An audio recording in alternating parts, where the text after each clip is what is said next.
Olá pessoal, tudo bem? Aqui é o Emílio, sou da Alencar Advocacia. Bom, estou gravando esse vídeo aqui para falar um pouco mais, né? Sempre tenho falado aqui sobre a Lei 14.181, tá? Tem surgido algumas dúvidas das pessoas perguntando sobre se cabe ou não decisão liminar nessas ações ajuizadas com base na Lei 14.181, que é a lei do superendividamento, tá? Cabe ou não? Será que é possível ingressar com a ação e pedir liminar? Tá? Tem muita gente que eu já até gravei um vídeo sobre isso, e acho que em todos os vídeos que eu gravo aqui eu falo um pouco sobre isso. E naquele vídeo que eu postei sobre vitória e derrota do consumidor, sobre o julgamento do tema 1085 pelo STJ, eu também já comentei um pouco mais sobre isso, tá? E lá está até mais detalhado. Eu vou tentar ser breve aqui na explicação para que o vídeo fique um pouco curto, tá? E assim ficar mais fácil a compreensão do pessoal, tá? O que acontece? Cabe sim liminar, pessoal. Na verdade, não existe nenhum tipo de processo que você não possa pedir uma tutela de urgência, que é o pedido liminar, tá? Então, qualquer tipo de procedimento na justiça, quando você comprova ali os requisitos do artigo 300 do CPC, que é a urgência, comprovar que tem probabilidade de ganhar aquela ação judicial, o juiz ele pode sim deferir uma tutela de urgência, tá? Mas o que tem gerado dúvida do pessoal é justamente o tema 1085. As pessoas estão achando que porque o STJ entendeu que não cabe limitação dos empréstimos a 30%, não cabe mais liminar, tá? Só que não é bem isso, pessoal. Aquela discussão lá do STJ, inclusive não tem nada a ver para quem é servidor público, ali foi uma discussão que tratava para quem é funcionário seletista, que é regido pela CLT, que é a Lei 10.820 de 2003. Tá? Aquela discussão era sobre 30% para funcionário privado, seletista, se pode ou não limitar as parcelas dos empréstimos debitados na conta corrente, aplicando, por analogia, esse artigo 1º, parágrafo 1º da Lei 10.820 de 2003. Tá? Então, assim, não tem nada a ver para quem é servidor público. Tá? Mas o entendimento lá, que provavelmente, assim, em alguns casos, vão se estender também para servidor público, é que não cabe limitação dos empréstimos na conta corrente. Tudo bem, se está pacificado. E já tem outros vídeos explicando para vocês também que nesse mesmo tema 1085 foi pacificado o entendimento que já é bem antigo do STJ, desde 2018, entendendo que o consumidor ele pode a qualquer hora requerer a revogação da autorização de desconto na conta corrente. Já começaram a sair sentenças e acórdãos aí no TJDF com base nesse novo entendimento do STJ, que tem efeito vinculante, tá bom? Então tá bem tranquilo em relação a isso. Mas aí, por que o STJ entendeu que não cabe limitação dos empréstimos a 30% debitado na conta corrente? Agora não cabe mais tutela de urgência ou pedido liminar? Não é bem assim. É como eu falei, se você conseguir preencher os requisitos do artigo 300 do CPC, o juiz vai sim deferir a tutela de urgência e determinar a limitação dos empréstimos. Ah, mas vai ser 30%? Pode ser que seja 30%, tá? Por quê? Porque quem ingressa com a ação com base na Lei 14.181, ele não está pedindo limitação dos empréstimos a 30%, tá? Não tem, pelo menos a gente aqui da Alencar Advocacia, a gente não faz nenhum pedido nesse sentido. Apesar que eu já vi outros advogados de outros escritórios nem citando a Lei 14.181 e sequer pede a criação de um plano de pagamento, tá? Mas pelo menos a gente aqui da Alencar Advocacia, a gente pede a criação de um plano de pagamento, de acordo com o que estabelece o artigo 104A e o artigo 104B. Um plano de pagamento que seja reservado um mínimo existencial, que é o mínimo que a pessoa precisa para poder pagar suas despesas essenciais. Então, é isso, tá? O juiz, na tutela de urgência, na decisão liminar, ele pode sim, se ele quiser, mandar limitar os empréstimos totais, todas as parcelas, averbadas no contra-cheque, debitadas na conta corrente, a 30%. Por quê? Por que ele entende pela limitação a 30%? Isso vai de encontro ao que decidiu o STJ? Não, não tem nada a ver com a decisão do STJ. Para quem ingressou com a ação com base na Lei 14.181, tá? Para quem ingressou com a ação antes da lei ou para quem ingressou com a ação apenas pedindo a limitação dos empréstimos, aí tudo bem, o juiz vai até indeferir eliminar e vai julgar improcedente o pedido, tá? Mas para quem está ingressando com a ação com base na Lei 14.181, pedindo a criação do plano de pagamento, o próprio juiz ele pode entender que 70% da renda do consumidor é considerado como o mínimo existencial dele, tá? E essa é a vantagem de não ser regulamentado o mínimo existencial, porque o juiz vai analisar caso a caso, tá? Então ele vai analisar o caso específico dele, não, nesse caso aqui, mais do que 30% da renda dele comprometida compromete o mínimo existencial dele. Então, vai reservar 70% dessa remuneração líquida como mínimo existencial, tá? Essa decisão liminar do juiz, ela não vai contra a decisão da STJ, nesse tema 1085, porque lá a discussão era outra. Agora, a discussão é criação de um plano de pagamento e que seja reservado um mínimo existencial. E isso abriu um leque amplo para o magistrado ele definir o que é mínimo existencial. Já tive decisões de juiz entendendo que o mínimo existencial do consumidor é 50% da renda, porque ele apresentou algumas despesas lá, onde ele precisa de 50% da renda para poder pagar as despesas essenciais e o restante pagar seus credores. Já teve diversos casos também que o juiz tem reservado 70% da renda do consumidor para ele poder pagar suas despesas essenciais e 30% pagar seus credores. Tá? Então, assim, não é porque o STJ entendeu que não cabe limitação dos empréstimos a 30% na conta corrente que o juiz ele não vai deferir uma tutela de urgência, tá? Porque o juiz pode entender que 70% da renda líquida do consumidor tem que ser reservado como seu mínimo existencial para ele poder pagar suas despesas essenciais, tá? E o restante, os 30%, pagar seus credores. E essa é a decisão do magistrado que não é algo subjetivo dele, tá? O STJ já tem diversos entendimentos, o STF também tem diversas decisões entendendo que 70% da renda do consumidor, do devedor, tem que ser reservado como seu mínimo existencial. Então, não é nem um entendimento recente, pessoal. Essa questão de achar... acabou essa questão de limitação dos empréstimos, 30%, não existe mais isso, e etc. Não, já há anos, vários anos, há pelo menos 10 anos, nas minhas petições iniciais eu cito, lá as jurisprudências do STJ dos últimos 10 anos, do STF também dos últimos 10 anos, e as mais recentes, inclusive depois do julgamento do tema 1085, onde lá está sendo definido, em alguns casos específicos, é claro, que 30% da renda do devedor é para pagar os seus credores e 70% tem que ser reservado como seu mínimo existencial. Tá? Então, é isso que tem acontecido. Nas nossas petições, nos nossos pedidos, a gente pede, sim, que seja reservado um mínimo existencial do consumidor e que seja algo ali próximo ali dos 70% da sua renda, porque o consumidor tem despesas ali que são elevadas, onde ele precisa de pelo menos 60% a 70% da sua renda líquida para ele poder pagar aquelas despesas essenciais. Mas vai ficar a critério do juiz. O juiz vai analisar. Ele precisa mesmo de 70% da renda? Ou ele precisa de 50%? Ou precisa só de 40%?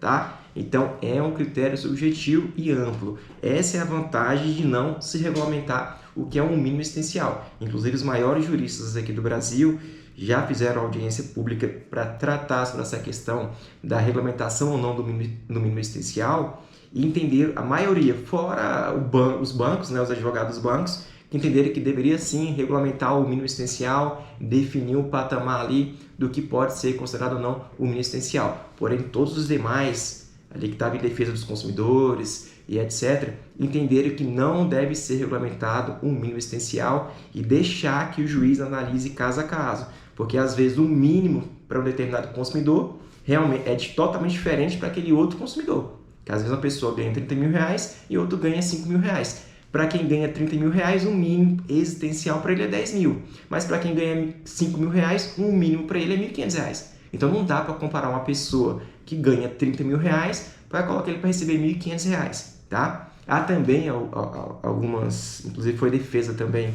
de alguns juristas, esses favoráveis ao banco, entendendo que deveria considerar o mínimo existencial com R$1.000, um salário mínimo. Agora você pensa, uma pessoa que está super endividada, que são servidores, às vezes que ganham 33 mil, já tive casos aqui, você tem que ganhar 60 mil reais na família, está super endividado, porque está sobrando para essa pessoa em torno ali de 10 mil reais, tá? Mas 10 mil reais porque não paga nem as despesas essenciais desse consumidor, não paga nada, não consegue pagar as contas dela. Então essa pessoa é considerada assim super endividada. Agora, se vem uma lei regulamentando esse mínimo existencial, entendendo que o mínimo é um salário mínimo, acabou. Ela vai acabar excluindo diversas pessoas desse processo que poderiam ingressar com a ação e vai acabar vindo a exclusão dessas pessoas que de fato estão super endividadas. tá? E porque se reduzir para R$1.000, quem recebe 1.000, quem recebe 10 mil no final e não consegue pagar suas despesas, também é considerado uma pessoa superendividada.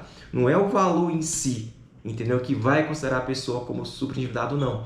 É a capacidade de não conseguir mais pagar suas despesas essenciais e pagar suas dívidas. Então, se for regulamentado algo nesse sentido, vai acabar tornando a lei ineficaz, porque vai excluir de milhares de pessoas da aplicação dessa lei, por entender que ela não está superendividada, por entender que sobra ali mais do que um salário mínimo para ela, e daí não vai poder ingressar com a ação judicial e vai continuar superendividada, vai continuar sem conseguir pagar suas despesas essenciais, vai continuar sem conseguir pagar os seus credores, tá? E vai ficar fora do mercado, porque uma pessoa que está superendividada, ela não faz mais nenhum tipo de compra, tá? Ela está excluída do mercado de consumo, e só quem perde com isso não é só o consumidor, toda a sociedade perde como um todo, porque se tem milhares de pessoas superendividadas, para quem que o comércio vai vender sem ter ninguém comprando, entendeu? Então, todo mundo sai perdendo por isso. Tá? Então, é necessário que não seja mesmo regulamentado o mínimo existencial e o juiz e o magistrado vai definir caso a caso, tá bom? Então, resumindo, cabe sim decisão liminar nesses processos com base na Lei 14.181, para quem está ingressando com a ação, pleiteando a criação de um plano de pagamento. É perfeitamente tranquilo o cabimento, sim, de uma decisão liminar determinando a redução das parcelas no começo do processo. Tá? É possível. Quer dizer que todo juiz vai deferir a limitação dos empréstimos? Não. Tem juiz, como eu digo em todos os vídeos, tem juiz que entende, não, olha só, é necessário aguardar a criação do plano de pagamento. Tá? Infelizmente é isso, tem juiz que entende dessa forma. Por mais que o cliente veja que o consumidor, por mais que o magistrado veja que o consumidor está sem salário há meses, ele vai fundamentar, olha, tem que aguardar a criação do plano de pagamento. Eu não posso aqui determinar uma redução sem que os bancos ou sem que os credores se manifestem no plano de pagamento. Tá? Infelizmente, tem juiz que entende assim, não só o juiz de primeira instância, como também os desembargadores da segunda instância. Tem decisões também na segunda instância fundamentando que realmente tem que aguardar a criação do plano de pagamento, que não pode ser deferida decisão de urgência no começo do processo, tem que aguardar mesmo. Mas também tem diversas decisões do outro lado, definindo que tem que ser reduzidas as parcelas no começo do processo até a criação do plano de pagamento, porque está demonstrada a urgência, o consumidor está sem salário, então ele está com urgência, está demonstrada a probabilidade do direito, porque se no final vai ser criado o plano de pagamento para esse consumidor superendividado, então eu vou logo reduzir aqui em caráter provisório as parcelas até a criação desse plano de pagamento. Tá? Então, sim, tem entendimento para os dois lados. Qual é a chance de êxito? Repito para todo mundo, 50% de chance. Tem juiz que vai deferir liminar, tem juiz que vai indeferir. Infelizmente é isso, pessoal. Tem juiz que já está com a sua decisão pronta, que dependendo da sua situação específica, ele já está com a decisão pronta. Se o juiz entende contrário, ele nem vai ver o que está acontecendo no seu caso. Ele vai entender, não, esse aqui é liminar pedindo a limitação dos empréstimos, eu indefiro, ponto final. Inclusive, esses juízes que entendem o contrário, eles muitas vezes nem citam a Lei 14.181, o que é pior.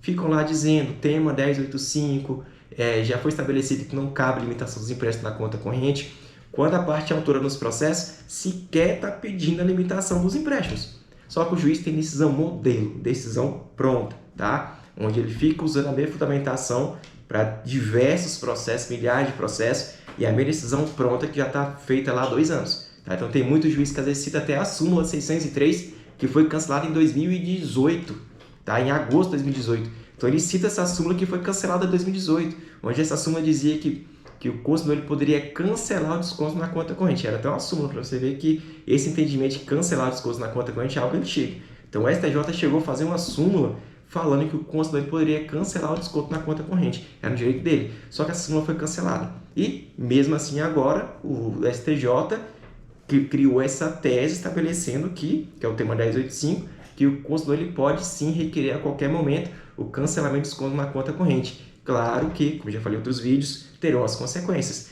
Quem pede a suspensão de descontos, o banco pode ingressar com a ação contra você, vai ingressar com a execução, vai ingressar com a ação de cobrança, vai negativar teu nome e vai procurar seus bens para poder pagar aquela dívida que você deixou de pagar. Você está se tornando inadimplente, tá? Tanto é que, na decisão da STJ falou, a mera limitação dos empréstimos não resolve a situação de quem está superendividado. Por isso que o tema 1085, o STJ entendeu pela não limitação. E disse mais, eu já falei em outro vídeo, nesse vídeo que eu falo sobre isso, sobre vitória e derrota dos consumidores, que é tratando sobre o tema 1085.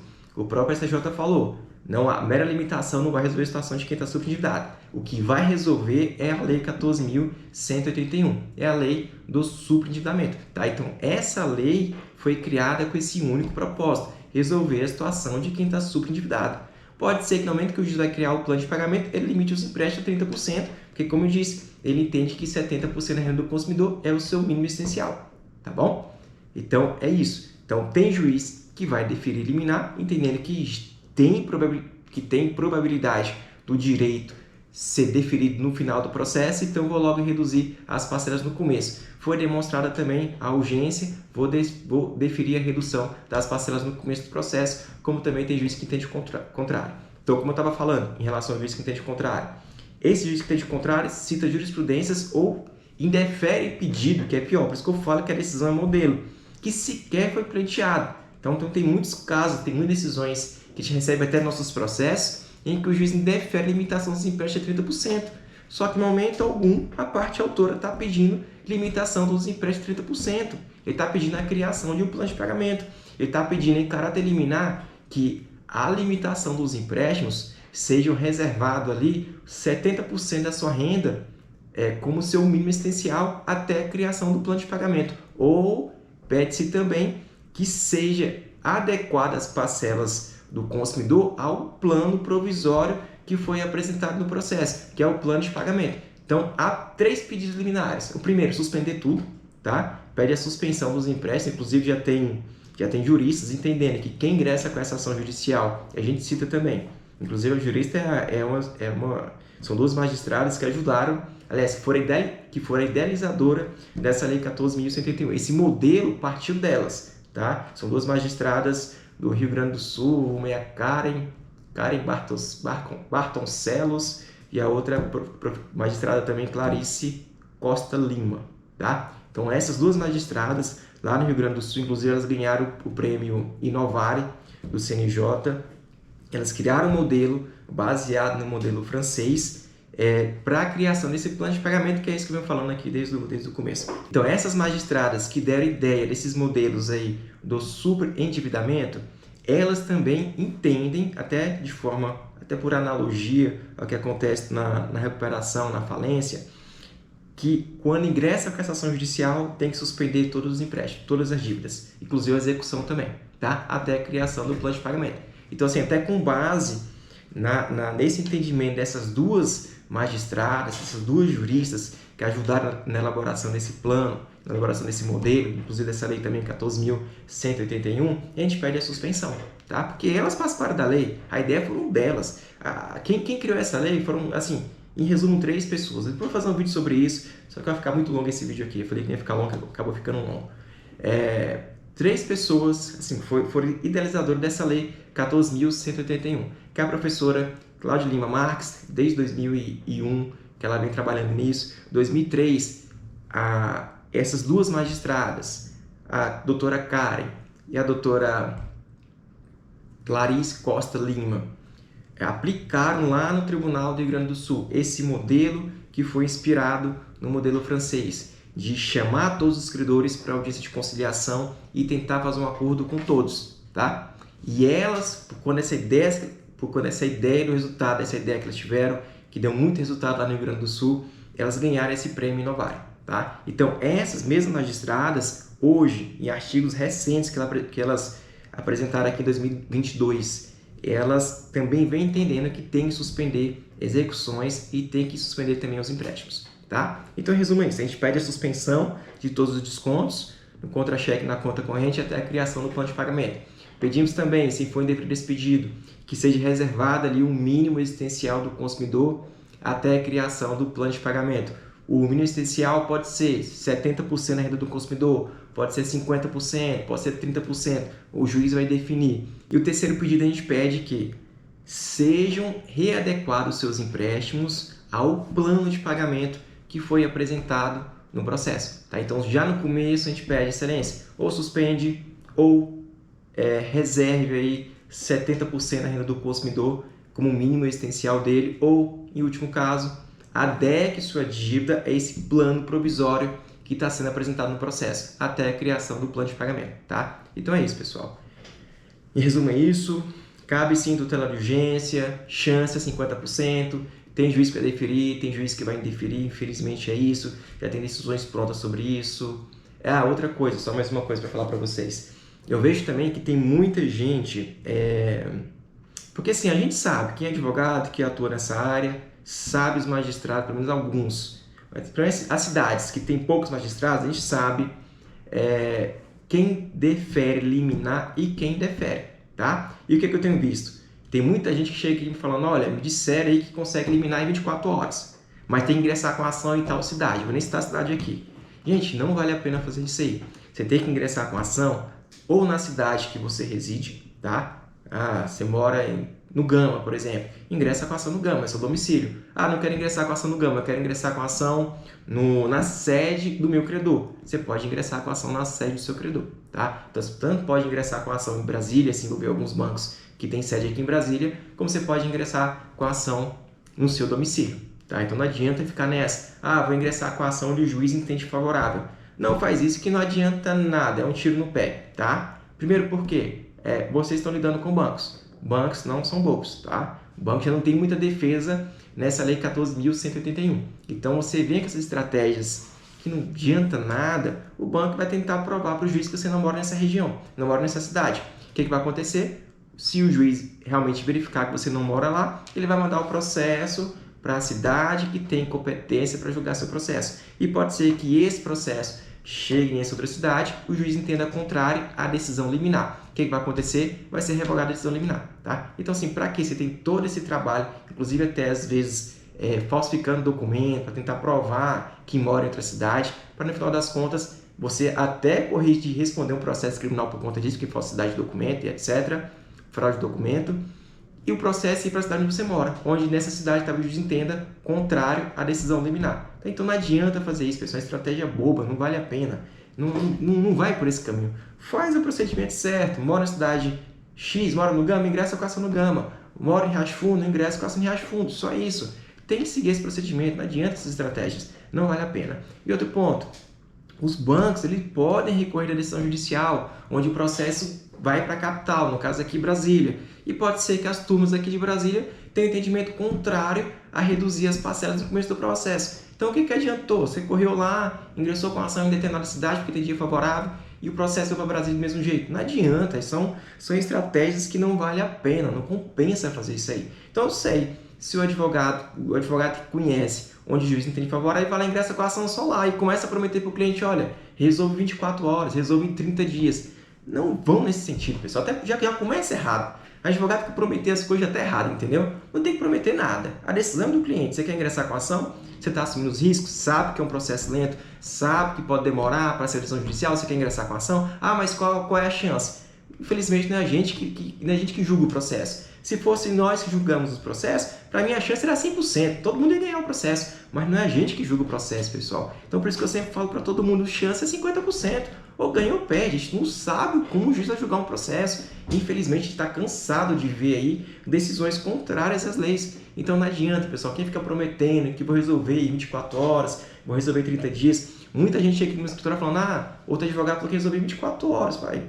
O que eu posso fazer? Vai lá, conversa com ele. Eu não vou prometer nada de prazo. Tanto que agora eu falo para meus clientes, o prazo é no mínimo 12 meses. No mínimo 12 meses. Porque é isso que está acontecendo. Tá? Aí você vai lá, fala que resolve 24 horas, não resolve. É o que acaba acontecendo.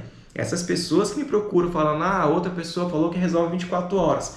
Passa 2 meses e me liga, desesperado, olha, tá demorando meu processo. Eu avisei para vocês que não é um prazo curto. Entendeu? Agora você conversa com o seu advogado.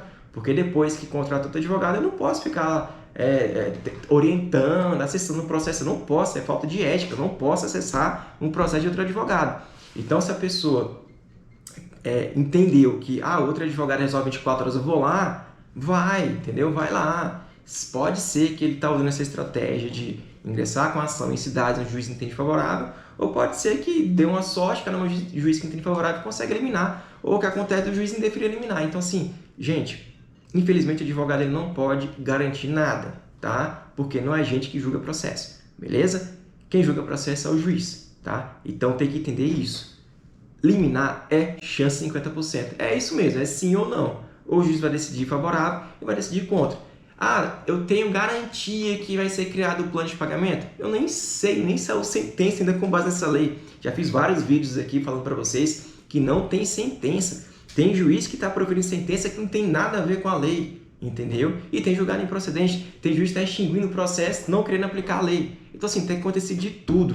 Inclusive, eu tenho até gravar um vídeo sobre isso. Já saíram 3 decisões aí de sentenças anuladas porque o juiz não seguiu a Lei 14.181. Então está acontecendo muito, gente, muito mesmo. Então, assim, é algo que você espera como advogado? Não, a gente espera que o juiz aplique a lei. Tem uma lei que criou um procedimento que tem que ser aplicado? Tem. Ah, o juiz vai aplicar? Ué, espera que sim. Se ele não aplicar, o que a gente faz? Recorre para a segunda instância. O que o tribunal tem feito? Tem mandado anular todo o processo. O juiz ele tem obrigação de, sim, criar um plano de pagamento. Preencher os requisitos? É de boa fé? Ele está superendividado? Tá, então vai criar o plano. É assim, ponto final. Não tem discussão. Era para ser isso aí. Tá? Era para ser isso aí. Mas, infelizmente, tem juiz que julga contrário à lei.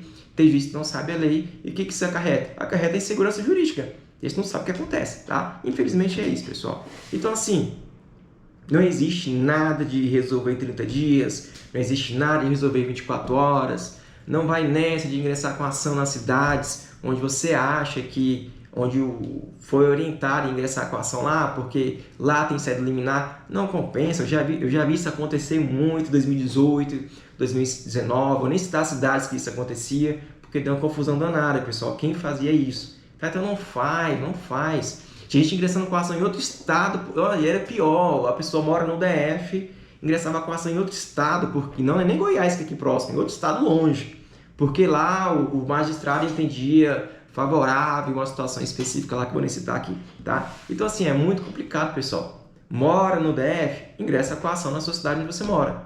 Mora no Goiás, ingressa com a ação na cidade que você mora. É assim, tem que seguir o procedimento. Não adianta, essas estratégias são piores. Só quem vai perder com isso são vocês. Não é mais ninguém, é só vocês. Não se esqueçam, vocês estão lidando com bancos. Bancos não são bobos.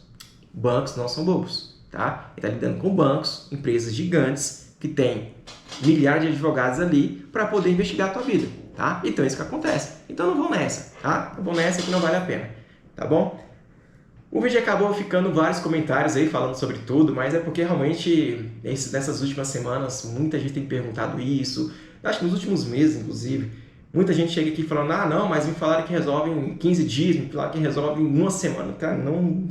Não é assim, pessoal, não resolve um mês, não resolve 30 dias, são ações lentas, é um processo que, infelizmente, aqui em Brasília, no DF em geral, tem demorado bastante por conta dessa audiência de conciliação. A audiência de conciliação hoje é a parte mais complicada desses processos. São milhares de pessoas ingressando com a ação no DF e as audiências demorando bastante tempo para acontecer. Demora 4, 5 meses, o processo fica parado, não acontece nada com o seu processo, aguardando a audiência. Tá? Então, assim, só depois da audiência que de fato o processo começaria a tramitar, que é quando não tem acordo, aí sim houve acordo com os credores, o juiz ele vai instaurar o processo por superendividamento, que é o artigo 104b, e vai citar os bancos aí para se manifestar sobre o plano apresentado, ou dizer porque não concorda com a renegociação, para só depois de uma longa tramitação o juiz criar o plano de pagamento, tá bom? Então, resumindo esse vídeo longo aqui, cabe sim decisão liminar nesses processos, chances 50%,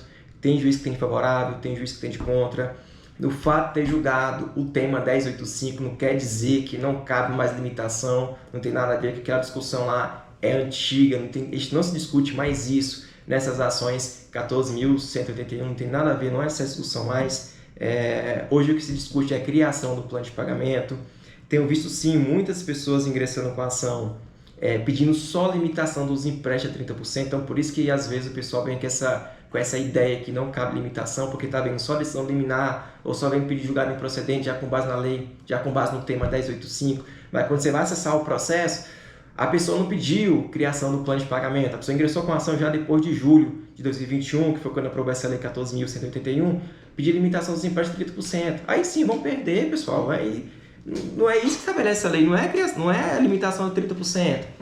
Aquelas pessoas que ingressaram com a ação antes da Lei 14.181 não tinha essa lei. Então não dá para te prever que um ano depois chegaria uma lei dessa. Então, quem ingressou com a ação anterior a julho de 2021, era sim pleitear a limitação a 30%, porque não tinha lei, não tinha nada regulamentado, tinha várias decisões do STJ e do STF entendendo que os empréstimos deveriam ser limitados a 30%, aí beleza. Julgou o tema 1085 e entendeu que não cabe mais limitação. Essas pessoas que ingressaram com a ação pedindo só limitação, vão perder em relação à limitação. Fora que tem juiz que entende que o tema 1085 não se aplica ao servidor público. Então, tem juiz que julgou o processo normal, tem juiz que nem mandou suspender o processo. Inclusive, aqui no TJDF, tem o presidente do TJDF tem mandado subir os recursos especiais para o STJ, que falou, olha, a matéria aqui é outra, não tem nada a ver com 1085, está discutindo aqui servidor público. O que vocês pacificarem foi sobre funcionário regido pela CLT, não tem nada a ver com o servidor público. Tá? Então, tem juiz que entende assim. E tem magistrado, aliás, tem juiz, tem desembargador, e o próprio presidente do TJDF começou a encaminhar os recursos especiais, inclusive a gente recorreu também para o STJ, falando que, olha, o tema 1085 não se aplica a servidor público, tá? E tem ido vários recursos lá para cima, viu, para o STJ. Tem acontecido isso muito, até agora que eu me lembrei disso aqui agora, tá? Nos últimos, mês passado, esse mês, todos os recursos especiais subiram, tá? Outro ponto, quem ingressou com a ação antes da Lei 14.181, o que a gente pedia aqui? De 2018 até julho de 2021, que quando criou essa lei, a gente pedia limitação dos empréstimos de 30% e a gente pedia suspensão dos descontos na conta corrente com base na jurisprudência do STJ e com base nas resoluções aí do Banco Central, onde estabelece que é direito sim do consumidor requerer a qualquer momento a revogação de descontos na conta corrente. Então era direito deles. Então, de 2018 a 2021, até julho de 2021, a gente pedia a limitação e pedia a revogação de descontos na conta corrente. Então, quem estava com o processo parado aguardando julgamento do tema 1085, o que está acontecendo? Está perdendo o pedido referente à limitação dos empréstimos, tem indeferido os pedidos em relação à limitação dos empréstimos a 30%, porém, estão ganhando a revogação dos descontos na conta corrente, com base no tema 1085, tá? Então, é isso que está acontecendo. Eram 2 pedidos. Agora sim, quem ingressou com a ação com outros advogados pedindo só limitação, infelizmente, esses casos vão perder, porque o tema pacificou que não cabe limitação dos empréstimos de 30%, beleza? Então, é isso que eu queria dizer para vocês aqui, pessoal. O vídeo acabou ficando muito longo, muito extenso, mas acabou, acho que, respondendo a dúvida de muita gente, tá? Se você ficou aqui até o final ouvindo essa longa explicação, agradeço aí pela atenção. E se tiver mais alguma dúvida aí sobre o assunto, deixe aqui nos comentários, curte também nosso canal, que ajuda bastante, beleza? Um grande abraço a todos e até mais.